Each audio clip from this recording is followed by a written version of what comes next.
when the weather's nice in New York City, when it's not too humid, it's not too cold, not too hot, when it's just kind of perfect, and you're walking through the streets of any part of New York City, it's maybe one of the most awesome places in the world.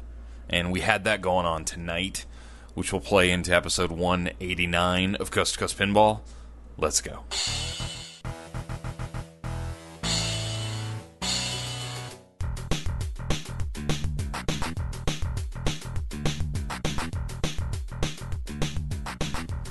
Welcome to Coast Pinball. My name is Nate Shivers. This is a podcast about pinball. It's my commentary about pinball, mostly, and I'm a man out of quarters. I'm actually out of quarters. I spent all my quarters tonight. I had to leave an establishment. Well, I didn't have to. I guess I could have gotten more change, but I left when I had no more quarters. So I come to you tonight, not live, from the outskirts of New York City, here on a beautiful late August 25th, 2015 night. It's gorgeous out in New York City. These are the nights when it's like 70-something degrees and a little breezy, and it's like almost a warm breeze. Walking the streets of Brooklyn, Williamsburg, going to Jack Bar. It's excellent. So, let's talk about Jack Bar, shall we? Trip reports. So we talk about the barcades all the time, right? There's the rise of the barcades, and a lot of the barcades that I've been to or seen and heard of are these big establishments with lots of retro video games and hopefully some pinball. And there are exceptions that are more heavily leaning towards pinball, and we've talked about some of those on the show. We've talked about Jack Bar on the show before. Jack Bar is for pinheads. It is the premier pinball bar. The premier pinball bar in New York City. There is other bars with some pinball machines. There's some good bars with pinball machines. There is some retro arcadey type places, but there is no other bar that is so based around pinball with great selection of games and a cool vibe like Jack Bar. And I had a great time there tonight. For those of you not familiar with Jack Bar, I've talked about it on the show before. It is in the Williamsburg, Brooklyn area, the Brooklyn borough of New York City. John Ehrlich, who formerly owned Reciprocal Skateboards in Manhattan, which was the premier pinball skate shop in the world, which is sadly no longer with us. John opened up a second business, which was Jack Bar, and that is where he now holds court in his business with pinball.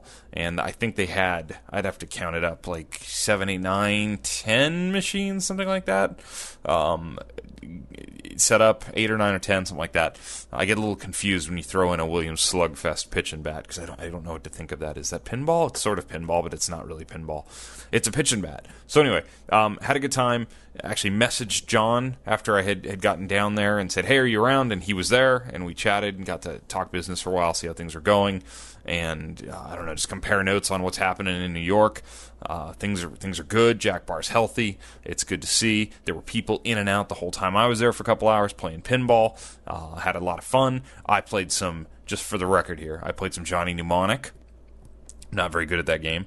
I also realized that my eyesight in really dark rooms isn't that great. It's very dark in Jack Bar because it's a bar, and I was having trouble seeing some of the balls. On some of the games. Some of the games I was fine on. Roller games. Very nice roller games. Played some roller games. That's good. You have to play Jackbot when you go to Jack Bar. That's the rules. So I played some Jackbot. That was good. Put up some good games on Twilight Zone. Actually won 2 free games on Twilight Zone, so that was nice. Didn't get anywhere near the high scores because they're John's games, and John's a fantastic pinball player, and so he holds most of those top scores. Although I noticed his top score in his Twilight Zone is about what mine is at home, so that's good.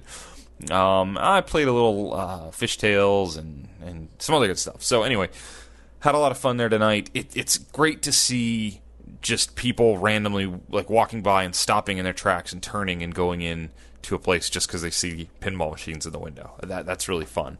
If you don't know Brooklyn, Williamsburg, it's been like the boom area for the past decade. Everyone's moving in. People who didn't want to live or couldn't afford to live in Manhattan started moving to Brooklyn, and then it became like the land of the hipsters to some, those hipsters, quote unquote, which is not meant in a derogatory way. It's just sort of what a lot of the folks living there were labeled.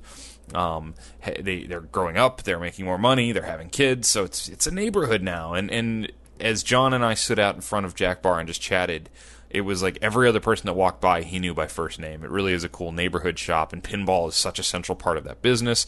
It's really cool to see. So if you're in New York City and you get to hang out and you want to go see like a real part of New York City that's not Times Square, that's, not Yankee Stadium, not Coney Park, which those places are all fine, but like, if you want to see a neighborhood, if you want to see restaurants where people are just hanging out and the owners are in and out of the places, real cool bars and bodegas, and and get a little bit of what life's like living in New York City, and you want to play pinball, go find Jack Bar, because it's really a cool place. So definitely looking forward to spending more time there. Going to have John on the show at some point. We were kind of chatting about that tonight. We got to do that because he's got a lot of insight. He's been doing pinball a long time, and he's a great ambassador to this game that we love.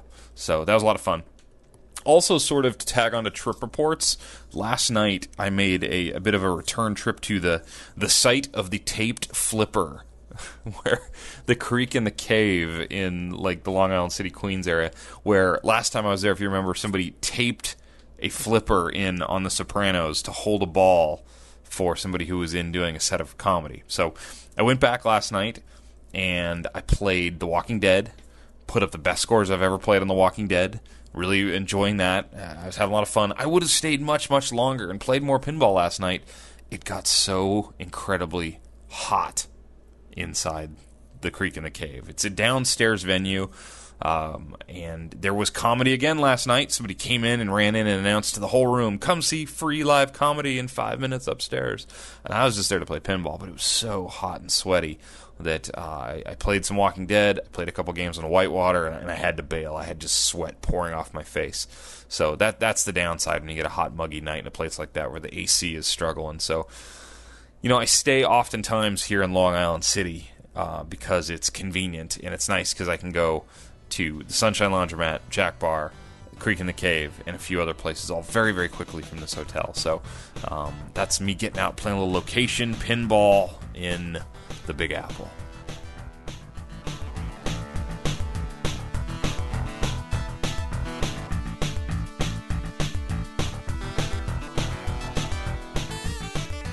Five fast thoughts. All right, 5 fast thoughts for episode 189. I wasn't talking, I was listening. I was listening to a podcast that is completely unrelated to pinball, but one of the hosts is very into pinball. And it's actually a video game podcast, and one of the hosts is also a host of a technology podcast. And I really like his show that's based on CNET, which is a website about technology called The 404. And I've been listening to the show for a few years, and it's now a once-a-week show as opposed to it used to be a Monday through Friday daily show.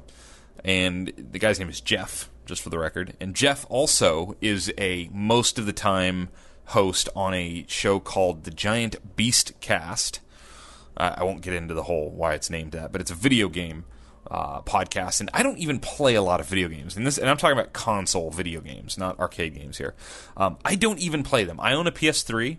I am currently slowly working my way through Batman Arkham Origins. I had not played a video game previous to that since NHL 2013, so you can tell I am not really into the video game world.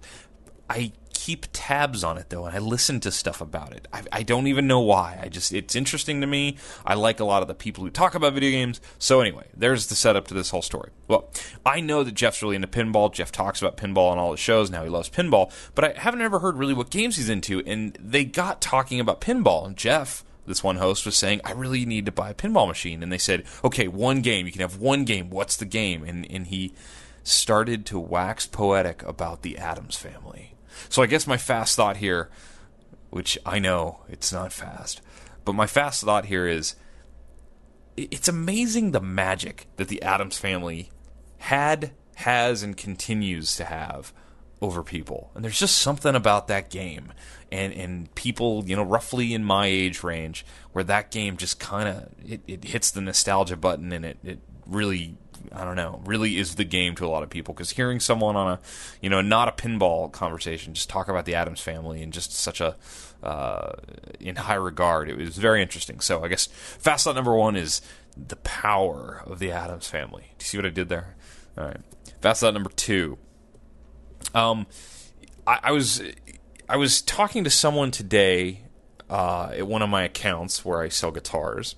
It's one of my stores. And we were talking about Twitch. And I don't even remember why it came up. But we were talking about Twitch, and I think I was talking about how Twitch is, this big, giant website where people, play video games. People watch them. And the guy sort of couldn't believe me, and I was saying, yeah. I was like, there's people doing it with pinball. And they said, what, you watch people play pinball? I said, yeah. And I mentioned Dead Flip, and I mentioned some of the other guys who are doing this. And then I came and looked at the thread about all the Twitch streams. There's a lot of people streaming on Twitch.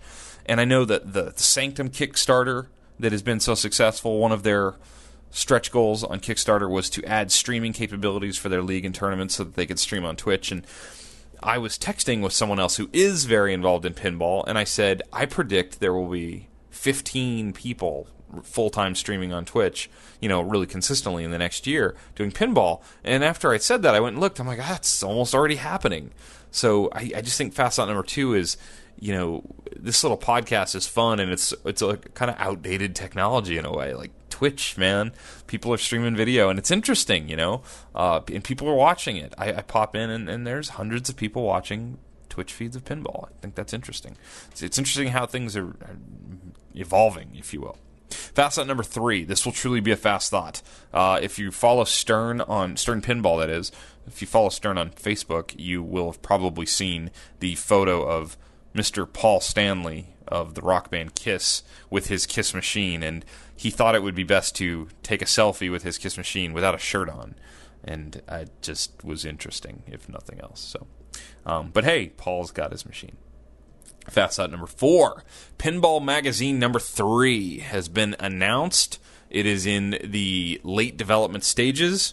Jonathan Houston has posted some, I think it is early version of the cover art, which will feature Kiss Pinball. Be a look back at the history of Kiss Pinball with the Bally game and the Stern game, and what all that means. So very excited to see another Pinball Magazine. I feel like it's long overdue. We need another one. That'll be good to see. So Pinball Magazine number 3 on its way. And fast thought number 5. If you have not yet seen the website pintips.net, pintips.net, you should check it out. It's very cool. It's a site created by Andreas Peterson, and the idea man he lists on his about page is Jeremy Williams. So check out pintips.net. It's a great, simple idea because it's just a page with a ton of pinball machines listed. You click on the name of the pinball machine. I just clicked on Harley Davidson. There are 3 tips listed for Harley Davidson. So let's say you find yourself at a tournament or a league or just out on location, and there's a Harley Davidson, and you don't know how to play Harley Davidson. Now I know that I should shoot ramp until 5th gear to start speedometer multi-ball, playfield switches to light jackpot, then ramp for 10 million jackpot and add a ball. That's great advice. They're just short little quick tips on tons of different games. Right now it says that there were some numbers here staring me in the face just a second ago, and I want to try and find those numbers.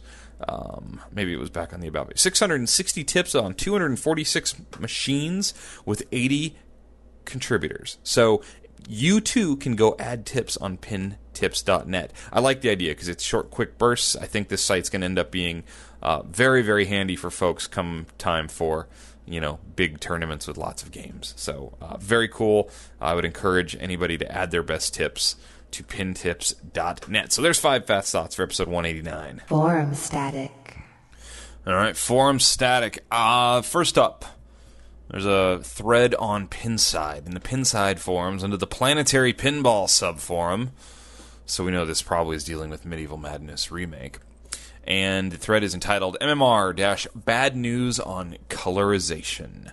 And it is a post from Pinside member Eheran, I don't know how to pronounce that.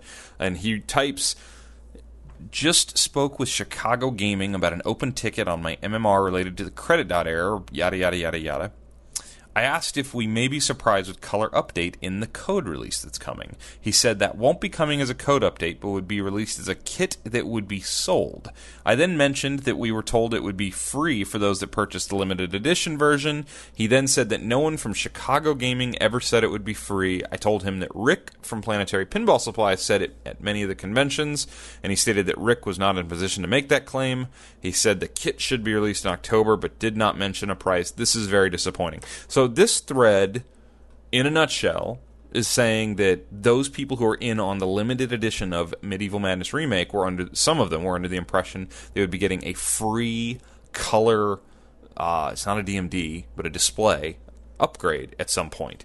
And there was sort of some back and forth on whether or not that was ever promised to them. Some people said, yes, we were absolutely promised that.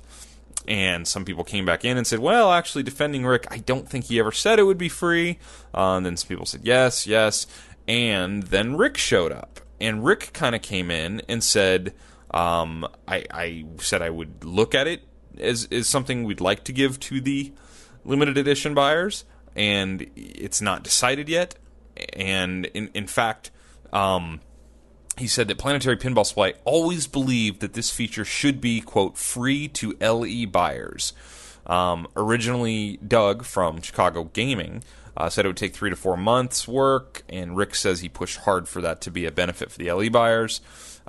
It sounds like there's a disagreement between the two parties, Planetary Pinball Supply being the company licensing the Medieval Madness intellectual property to Chicago Gaming, who actually built and is making the game.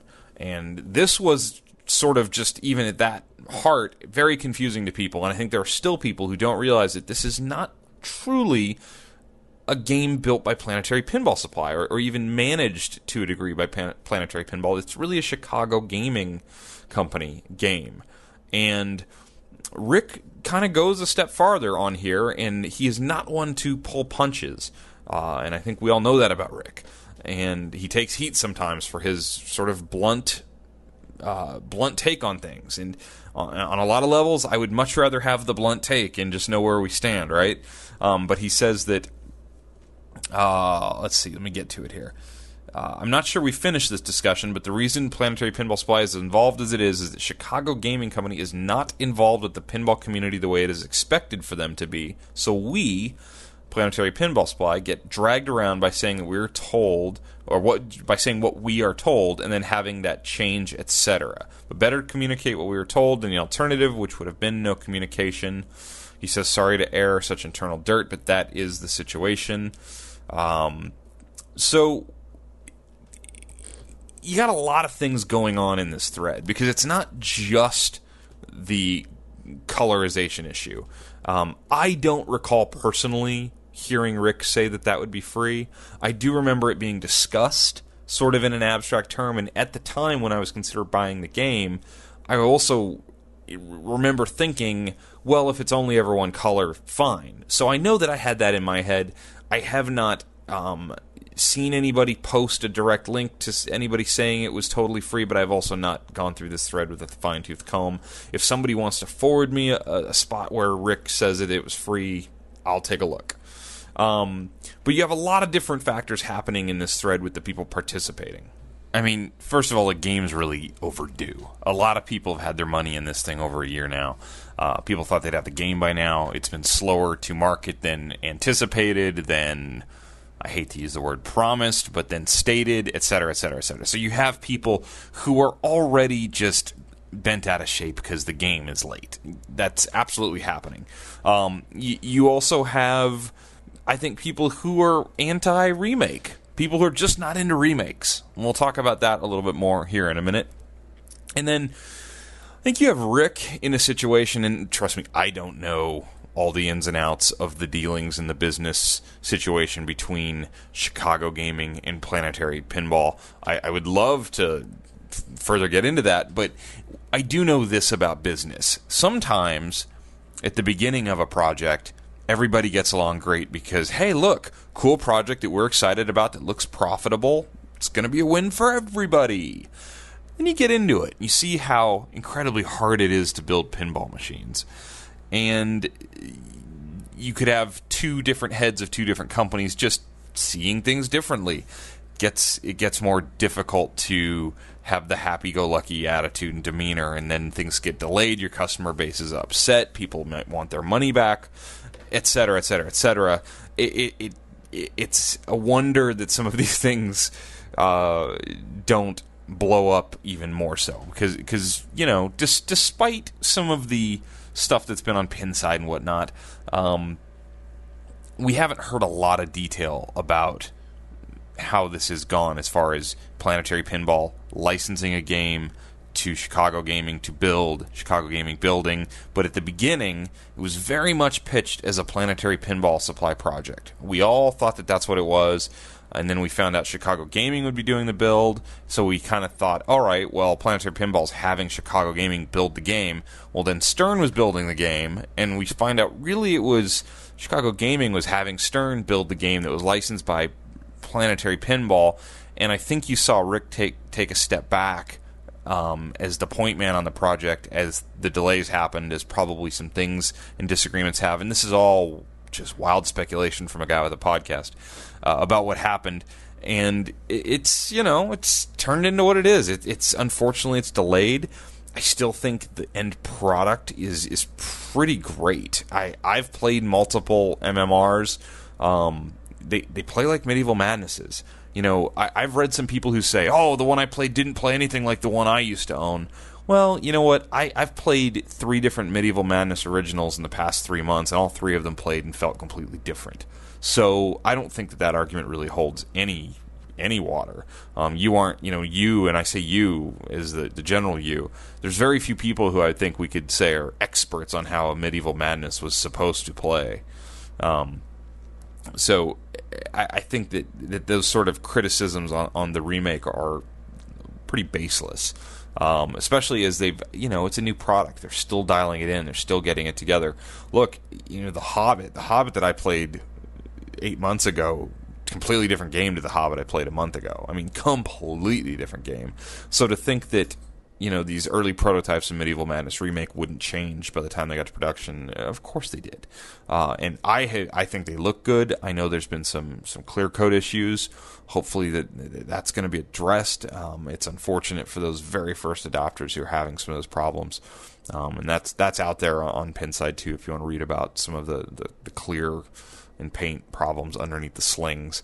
And I won't pretend to be an expert on what's going on there, but there's a lot of stuff going on with that, which leads me to this next little bit of forum static, which was a thread posted, I believe, just today, called "Remakes One and Done?" ?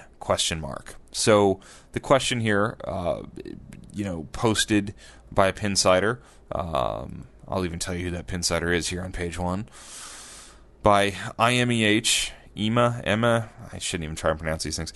Considering the impact MMR has had on Medieval Madness prices and speculation on remakes that has lowered prices on other titles, is there really still a market for additional remakes? The remake is only appealing when originals are trading at very high prices, well above what the remake could sell for. That gap seems to have narrowed considerably. Would another remake like Attack from Mars, Monster Bash, or Cactus Canyon have any real market appeal in the near future? So, this post is very interesting. I think this post makes a pretty good point that the gap seems to have narrowed, but I think the post has a false, one falsity in here, saying that the remake is only appealing when originals are trading at very high prices. I don't think that's true completely. It might only be appealing to him when you have a situation like Medieval Madness is selling for $13,000, $14,000, $15,000, and then, a remake for $8,000 is appealing. But what if you have a game that is selling for $7,000, $8,000, $9,000 in, 7 to 8 out of 10 condition? Does a remake at $7,000 to $8,000, same price, seem appealing? It may not to you, but I promise you, and we're talking about games like Attack from Mars and Monster Bash in that kind of price range, there is a market. I don't know how large of a market, but there is a market. I think Iron Man Vault Edition being rerun points to that market still being out there, because you can buy an original Iron Man or a Vault Edition secondhand for less, I think, than a new in-box Iron Man. You can go buy an original Iron Man for $45, and a new in-box is $55, retail. So, yeah, I think that it is an interesting conversation because I don't believe we can say the bubble has burst on prices on some of those ultra A-list AAA titles, but there's definitely been a bit of a softening of the peak, if you will. It is leveled off, and then in many cases it has come down a bit. However, go find me a collector's quality Attack from Mars that I can have in my house for $8,000. I don't think that that's easy to do. And yeah, I'm sure there are instances here and there, but I think that if you do remake Attack from Mars, and it's brand new in a box with a warranty of some sort, with modern technology, possibly, shipping to me maybe with LEDs, for $7,500, $8,000, yeah, there's a market for that. So I think that this whole one and done idea is incorrect. I think there will be more. I think that the people behind the scenes, whether it's Planetary Pinball or Chicago Gaming, and people around them and distributors, already thought there would be another one, if not out, at least announced. But the difficulty in getting Medieval Madness, remake to market has certainly slowed that down. But yeah, Rick even jumps into this thread, and I gotta love that about Rick. When he decides he wants to answer, he answers. And he says, in this thread, there will be many more remakes. We also have 2 to 3 additional remake parties interested in additional games beyond the list of what we are doing with CGC, Chicago Gaming, etc. We've already polled all of our resellers worldwide, and the demand is there. Great topic. So if you really read that, Rick says beyond the list of what we're doing with CGC, which implies there's already other games beyond Medieval Madness, which points squarely at Attack from Mars and maybe Cactus Canyon and maybe Monster Bash, the heavily rumored titles. I think that's a no-brainer. So that says to me that CGC either has a deal in place or has some sort of commitment, whether it be verbal or just a deal to have first right of refusal, since they did Medieval Madness. That all but confirms that, according to Rick. And a lot of people get on Rick for not having a soft and friendly demeanor. Put that as nicely as I can. I've had nothing but fine interactions with Rick. I've had nothing but just ask a question, he's answered the question, and there haven't been many of that, because usually I can find what I need to know in his posts. I have not seen any instances of misrepresentation by Rick.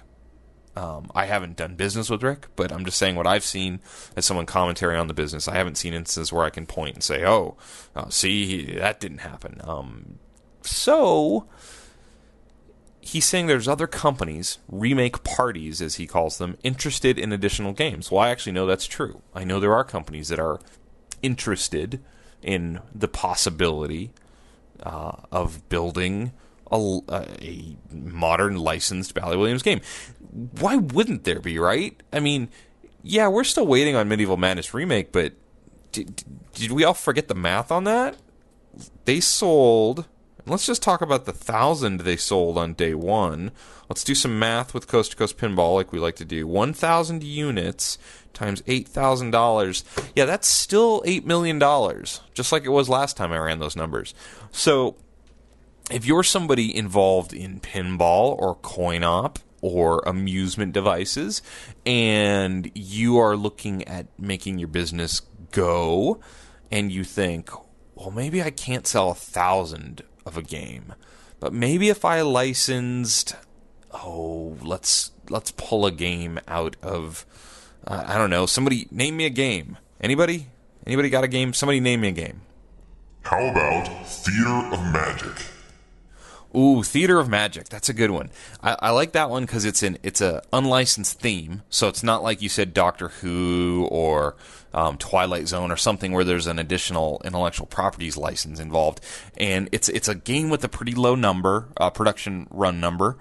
It's a top 20 game on Pinside, which for whatever that's worth, it's highly thought of, right? They made enough of them that they're out there and people have them, but I don't think there's too many of them that it's would be impossible to sell. Let's say we can't sell 1,000 brand new Theater of Magics. Let's say we can sell 400. 400 is a good number. So let's say we can sell 400, and let's say we don't want to sell it for $8,000. Let's say this game is going to sell for $7,200. $7,200 is the retail price of that game, and we're going to sell 400 of them. Yeah, that's $2.8 million. So, can you make a profit on a Theater of Magic selling at $7,200? I don't know. I don't build pinball machines. I think that what I would infer from those numbers is that somebody is probably, like Rick says, interested.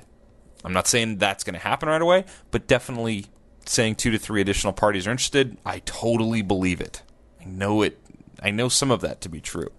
I don't know if it's going to happen soon, but this conversation sort of gets a lot of the anti-remake people all riled up, and how it's so stupid for people to spend their money on an old game. We should innovate and build new games. Well, okay, that's cool. I love innovation, and I like to see new games. Nobody gets as excited about a new game as I do. But what's so wrong with wanting something that we already know is fun and plays good, and maybe I can't really get very easily, or I can't get in great condition? Maybe I want that. There's a lot of people in this hobby that are like that. I promise you. If you are out there thinking that a company can't sell 400 to 500 of most of the titles that Bally Williams released in the 90s, new in a box, over the course of time, not all at once, you're kidding yourself. You don't want to see remakes. I believe that. That is what I believe, is you just don't want to see remakes if you don't think Tales of the Arabian Nights can sell 400 or 500 copies. If you don't think Monster Bash can sell 400 or 500 copies. Hey, what about Big Bang Bar? I mean, there's some other ideas here. I'm telling you, the market is there. People are spending $5,500 retail. I'm speaking in retail prices, not actual street prices, what they're selling for, but $5,500 retail like crazy on, games like Kiss and games like Metallica and newer games that are new and flashy and shiny.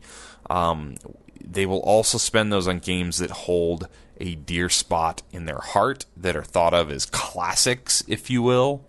The ultimate vault editions in the industry, as it might be. So, will there be more remakes? I firmly believe there will be more remakes. I would be shocked if there weren't more remakes. Who does it? When they do it? That remains to be seen. Do you guys want to see a happy man? Do you like seeing photos of happy men? If you'd like to see a happy man, go on a Pinside and click in the forums, the Highway Pinball forums, and there's a thread posted today by Pinsider Frolic, who is the official first owner of a Highway Pinball full throttle machine. Frolic got one air freighted, I believe, directly to himself in Toronto. He has the first documented full throttle in-house playing in his game room, which is full of fantastic looking games. It's right next to a Medieval Madness. So they're shipping to people now. We knew the games had rolled off the line. We knew some had gone out, and now we see a Pinsider with a full throttle. Just looking at his photos, the back box, which I don't love that small, weirdly shaped back box when I see it sitting out at a show, sort of on its own, where I've seen them mostly, because it looks funny. In a row of pins, it's fine. Looks fine. I think it's no problem. And what stands out to me more than maybe anything is the side-lit art. The art is removable, the panels on the side, because remember, you can put kits into the box. The Highway Pinball system is set up to change and swap out your games. So if you buy Alien, you can buy the kit and put it into your full throttle machine. Well, the side art peels off, and it's backlit, and it looks really cool. I think it looks neat. It will ensure it finds itself on the end of a lot of rows of pins because of that side lit art. I think that's a pretty good idea. I stand by my comment about the gray armor around the glass looking oddly thick and weird. But I get that it's a bezel that holds the glass in, and there's some geometry issues and reasons. Somebody explained that to me in an email, which I may or may not have read on the air. I get it. I still think it looks weird, but that is certainly not enough of a reason for me to like be down on the game or anything. It's just at first glance. There's a video posted, and the game looks like it plays really well. Frolic is saying he's not seeing a lot of air balls. I did see a lot of air balls when I played the game at Replay FX. So hopefully they've just dialed in flippers or whatever it needs to be, so that the airball situation isn't as bad as I was seeing it. One thing he did mention in his early take on the game is he swapped his the actual pinballs out for some premium balls, but they magnetize because there is a magnet in the game, so you got to be careful about that. He said the shots are smooth, the game flows like water, game boots very quick, ships with super bands. And he's feeling out the modes and trying to figure out what the rules are. So he got the model that has the duplicated LCD screen in the back box as well, which I think is a must. If you're going to buy a full throttle, if you're going to buy an Alien, get the game that has the screen in the back box too, because I really didn't like not being able to see any scoring numbers when watching a game from a few feet back. Only having the screen in the playfield kind of drove me insane. So I think that's a great move that they did to kind of address that. But congratulations to Highway Pinball. Congratulations to Frolic for being number one with the Highway Pinball full throttle game in his house. So just more games shipping from another company. That's a good thing. And I'm going to say it again. I think Alien, we're calling Alien or Aliens? Alien is going to be a big game for Highway Pinball. Bowen's cheat sheet. Bowen is joining us here today, and we are going to go through the basic, qualifying and maybe, if you're trying to shoot for the stars, high point strategies for an all-time classic, and that is, of course, Funhouse. Where do I start here? What am I doing? Oh, Funhouse is a fantastic game, and it's one of those prototype games for the type of strategy you see on Addams Family and on Twilight Zone. So there are two main strategies. One is to go for multi-ball, and one is to go for the modes, which are the mirror awards in this case. To play the mirror awards, one is lit at the very beginning of the game, and to relight it, you have to hit Rudy or go through the right in lane for a brief light up. Getting the seventh one of those awards is a Super Frenzy, which is worth at least $1 million and usually $2 or $3 million. But the other awards are good too. There's an extra ball there. There's a million shot. There is a quick multi-ball.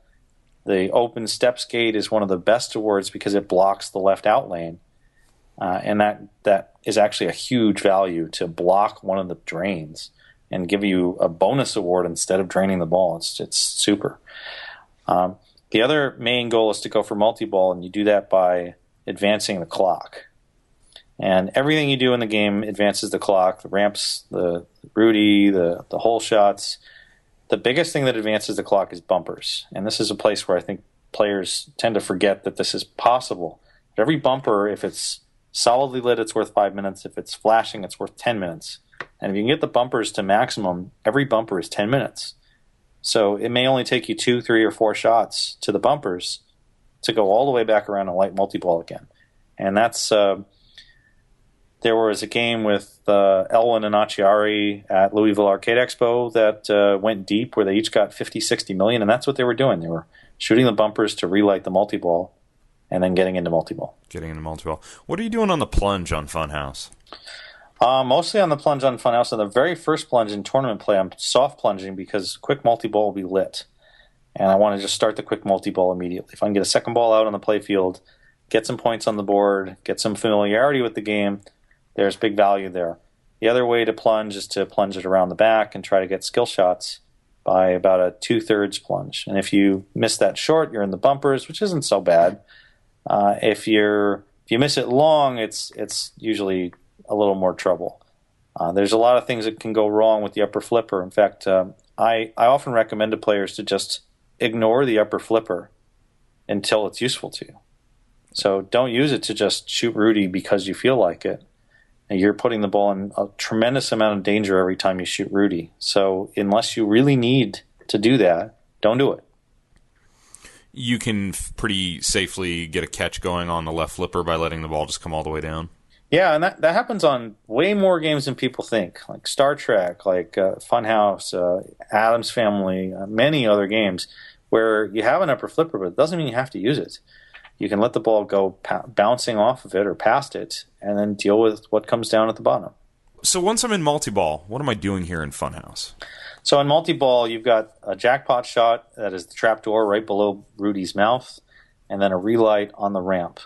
And you can make that as many times as you can. One thing to focus on is that when a ball is in the trapdoor, it just gets held there for a while. So you can shoot a jackpot, and then you'll have only one ball in play for a little while to try and relight. So some of the things you might normally do of trapping and waiting, I think I tend to just go for it and try to relight while the first ball is just sitting in a hole. And sometimes you can even get a second jackpot before the first ball kicks out. And take advantage of the fact that it's holding that ball while playing you the jackpot music and animation. Is there anything, and I know you've probably played a ton of different examples of Funhouse, is there anything you should really look for when you get on a new Funhouse for the first time? Or is there a major difference between the games? The biggest thing on Funhouse is, as far as advancement, is the lock shot that's up the middle of the game. And depending on which game it is, the lock can sometimes be unmakeable from a moving ball, and on other versions it can be unmakeable from a trap ball. And so you have to get used to whether or not what shots will feed the lock well. The one that was at Papa 18 was having a lot of difficulty from a trap ball. And so normally what you would do on a regular Funhouse, if you have it trapped on the right, you post-transfer to the left and then plug the lock from the left flipper. On this one, what I ended up doing was shooting the ramp instead and sending it around to the left with a moving ball and then shooting the lock on a moving ball. It's not something that I would have normally done, but you make adjustments because something's not working or something feels weird, and you just work your way through it as you play the game.